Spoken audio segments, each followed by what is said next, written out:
is an irritant in many ways. It's beautiful to look at when the snow is falling, but dealing with the day-to-day needs to get out, to be out in the cold, or just to do your own work in subpar temperatures, which in this area of the country are 20 degrees and below.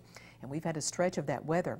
So watch and be careful. And one of the things to really look at is the tendency to be unaware that the conditions for frostbite could easily happen.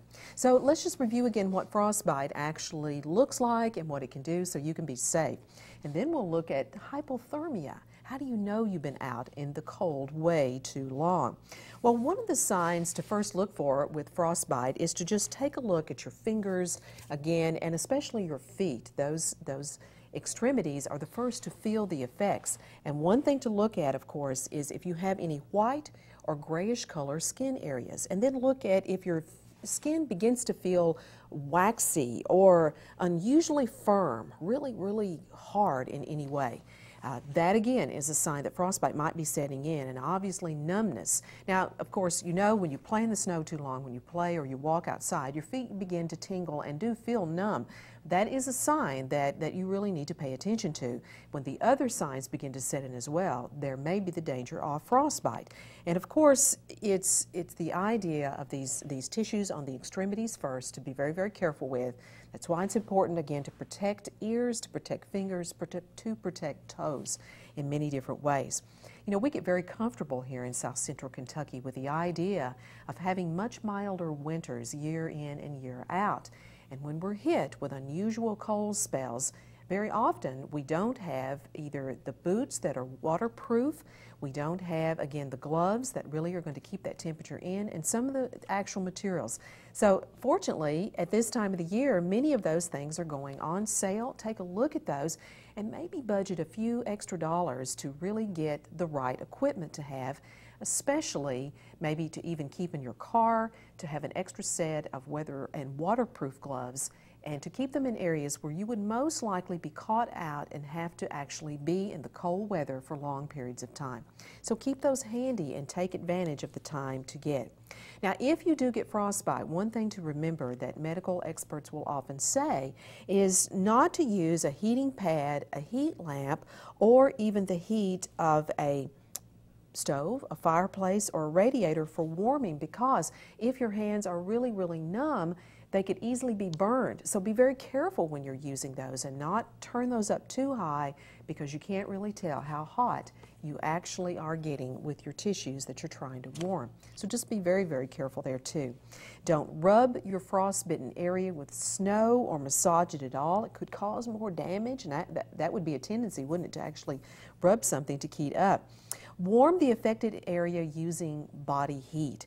You know, putting, your hands under your armpit, actually, again, tucking your feet under your legs, etc., to actually warm fingers or toes in areas that are going to slowly heat instead of get too hot too quick in that way too.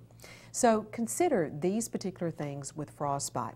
Now, on the other hand, actually getting hypothermia is something that affects your overall system and is often a problem if you're out way too long in temperatures where you're either dressed too lightly or you just, you can't stop your body losing heat faster than it can be produced. Any of those situations. Hypothermia simply is low body temperature.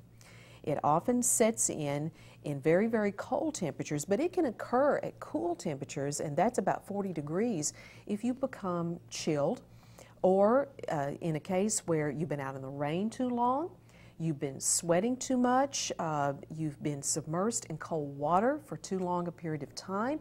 Those are all dangers that way too. Now, who's actually the person who should watch the most for this? Well, if you're elderly and you are not getting enough food, you do not have warm clothing on, not enough warm clothing, or if you're having your heating system way too low.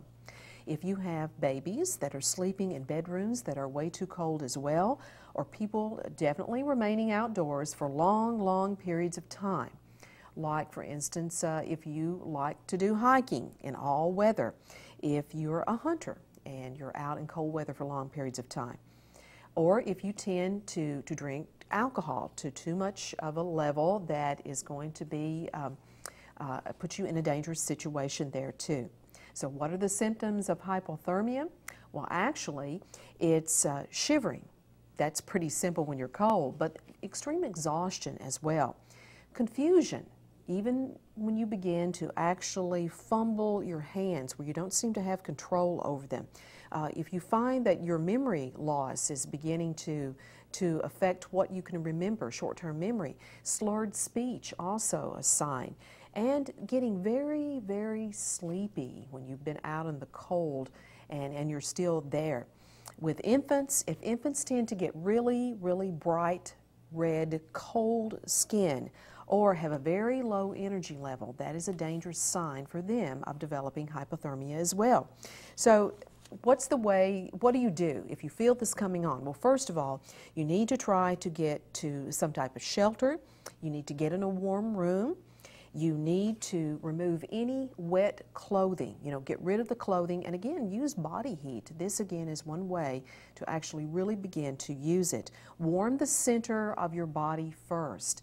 Think of it in terms of working with your chest, with your neck, with your head and your groin, and you can use an electric blanket if available. That's a good way to do that. As we said, use body heat, skin-to-skin contact under very loose, dry layers of blanket or clothing or towels or sheets, etc. An excellent way to actually stop the effects of potential hypothermia there too.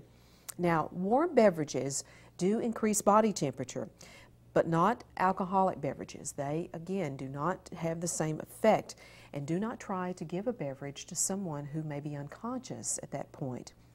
Now, as your body temperature or the person's body temperature begins to increase, again, keep that person dry, keep them warm, wrapped in blankets, and of course that includes the head and the neck as much as possible as well, and of course getting medical attention.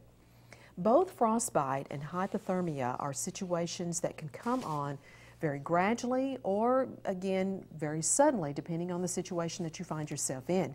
Such as if you find yourself falling in water that's below 40 degrees, hypothermia can actually begin to happen very, very quickly. It's very important that you get wet clothing off or the situation under control so that you can get something dry and something warm in that case. So getting, again, and knowing first aid processes, knowing the correct way to warm yourself there well. Dress warmly. We can't overemphasize, wearing a hat, wearing a scarf, wearing the types of gloves. Even mittens are warmer than gloves in many cases, but wearing those things that tend to have waterproofing on them, that do not allow that water to set in and to stay there and wet the extremities and stay there for a long period of time. Water-resistant coats, water-resistant boots are extremely important. And like we say, right now is a great time to add these things to your wardrobe for a fraction of the cost that they would have been. Even though it's still cold weather, clothing stores and shoe stores are cutting down inventory. They have many of these things on sale at this point. So now is a great time to get the best buy for your money. Just purchased a pair of waterproof boots the other day and got a great value at them, something I needed to do but just had put off. So stay warm, stay healthy. And in a moment, we'll be right back and talk more opportunities about things coming up that you can actually earn some money this spring and summer. Stay with us. We'll be right back.